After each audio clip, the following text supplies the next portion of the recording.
Bonjour à tous. Est-ce que vous savez pourquoi on appelle l'ail des ours ainsi?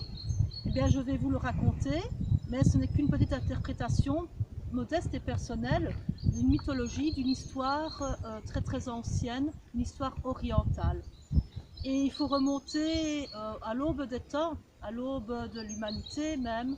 En ce temps-là, donc dans un pays très lointain d'ici, il y avait le roi des cieux qui s'appelait Wanin.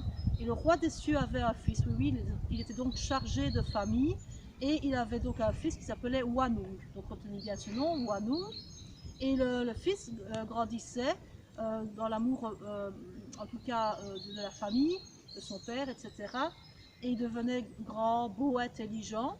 Et à un moment donné, il voulait devenir plus responsable et acquérir plus de liberté.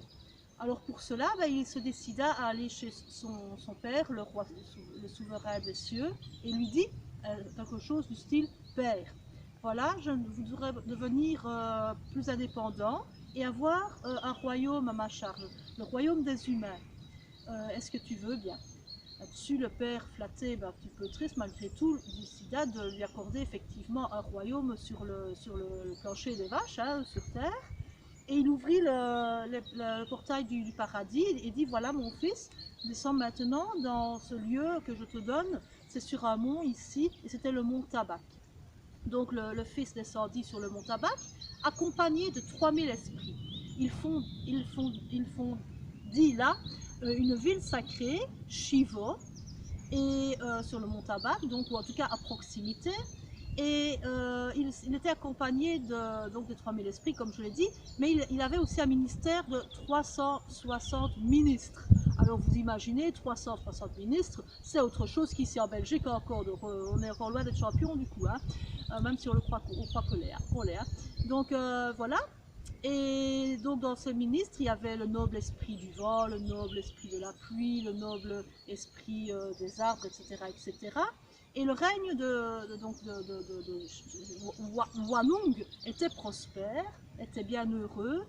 Tous les gens qui étaient sous son règne dans cette ville sacrée de Shiva prospéraient et étaient très heureux. Et donc ce petit monde à part, va-t-on dire, irradiait tellement le bonheur et la joie que ça faisait des envieux, va-t-on dire, dans les animaux sauvages qui gravitaient autour. Et dans ces animaux sauvages, il y avait notamment un tigre et une ours. Et ces deux animaux-là regardaient et se dirent: tiens, nous irons bien retrouver le roi dans son palais et lui demander pour pouvoir devenir nous aussi des humains et profiter de cette belle cité. Donc ils y allèrent un bon matin et l'ours et le tigre entrèrent dans le palais, et eurent leur audience et dirent ainsi: Sire, voilà, nous sommes des animaux ici à vos portes, mais nous aimerions devenir aussi des êtres humains. Est-ce que c'est possible? C'était l'ours qui parlait, parce que l'ours était très très courageuse et intrépide, et elle était très décidée. Derrière, à l'arrière-fond, il y avait le tigre qui acquiesçait, bien sûr, mais apparemment il était un peu plus timide. C'était l'ours qui faisait tout, qui était fonce dedans. Donc du coup, le Wanung dit: oui, oui, tout à fait, il n'y a pas de souci, j'entends bien votre requête, mais il y a une condition à cette métamorphose. Il faut que vous alliez 100 jours dans une grotte. 100 jours sans sortir de la grotte, très sombre, évidemment humide et peut-être effrayante. Mais avant cela, je vais vous donner à manger une plante sacrée ainsi que 20 têtes d'ours. Et donc, ainsi, les animaux mangèrent les 20 têtes d'ail, 20 têtes d'ail, évidemment, 20 têtes d'ail. Les animaux mangèrent les 20 têtes d'ail et la plante sacrée, puis ils allèrent dans la grotte.